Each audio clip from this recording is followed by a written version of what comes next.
তাড়াতাড়ি চলো, ভাই আর দাদা ঝগড়া করছে। কেন? কি হয়েছেটা কি? আমি কিছু জানি না, তুমি তাড়াতাড়ি চলো। বেশ, চল তাহলে দেখে আসি তো। আর বলবি যে আমাকে কুড়িয়ে এনেছে, আর বলবি? ও মা, দেখলে তো ওরা কেমন ঝগড়া করছে। আরে আমি সত্যি কথা বলছি, না বিশ্বাস হলে মামিকে জিজ্ঞেস কর। আবার মিথ্যা কথা বলছিস? এই, কি হয়েছেটা কি? আর ঘরটা এরকম অবস্থা করেছিস কেন তো?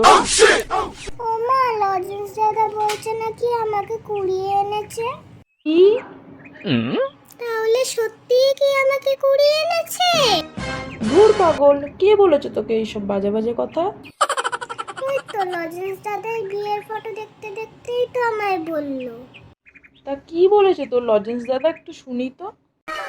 তোমার বিয়ের ফটোগুলোতে তো আমার একটাও ছবি নেই, আমি কি তখন ঘুমাচ্ছিলাম? আমার ছবি নেই কেন? তাহলে লজেন্স দাদা যেটা বলছিল ওটাই ঠিক, মা? দেখ লজেন্স, একদম ভাইকে কাঁদাবি না, আমি কিন্তু কাজ করছি। না গো মামি, আমি ওইসব কিছু বলিনি, ও মিথ্যা কথা বলছে। তোকে কুড়িয়ে পেয়েছে, তোকে কুড়িয়ে পেয়েছে, তোকে।